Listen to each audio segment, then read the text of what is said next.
এখন আমি রান্না করে নেব গাটি কচুর ঝোল। তার জন্য ওভেনে কড়াই বসিয়ে দিয়েছি, দিয়ে দিয়েছি কিছুটা পরিমাণে সাদা তেল। তেলটা গরম হয়ে গেছে, তেলের মধ্যে দিয়ে দিচ্ছি একটা শুকনো লঙ্কা মাঝখান থেকে ছিঁড়ে নিয়েছি, একটা তেজপাতা, কিছুটা গোটা জিরে ফোড়ন।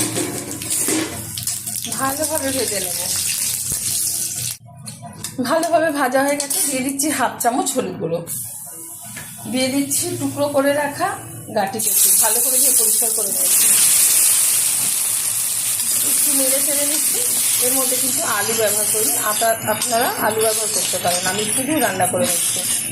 আর এটা একদম নিরামিষভাবে রান্না করে নিচ্ছি, খুব অল্প উপকরণ দিয়ে। বেশ কিছুক্ষণ নেড়ে ছেড়ে নেওয়ার পর দিয়ে দিচ্ছি 1 চামচ লঙ্কার গুঁড়ো। ঝালটা যার যার পছন্দ অনুযায়ী ব্যবহার করবেন। দিয়ে দেবো পরিমাণ মতো লবণ, যতটা ঝোল রাখা হবে সেই অনুযায়ী কিন্তু লবণ ব্যবহার করতে হবে। দিয়ে দিচ্ছি এখানে জিরে আর আদা একসাথে বেটে নিয়েছি, সেটা দিয়ে দেবো অর্ধেক কেটে রাখা টমেটো। ভালোভাবে কষিয়ে নেবো মশলাটা।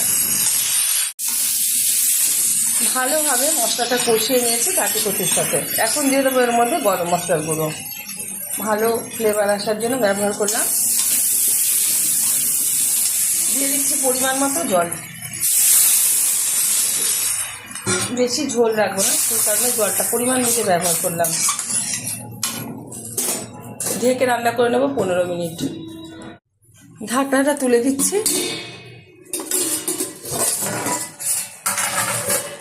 ওভেনের আঁচটা হাই করে দিচ্ছি।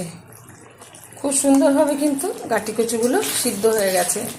এর থেকে আর বেশি টানাবো না, খুব সুন্দরভাবে ঝোলটা হয়ে গেছে। নামিয়ে গরম গরম ভাতের সাথে সার্ভ করবো, আপনারা অবশ্যই ট্রাই করবেন।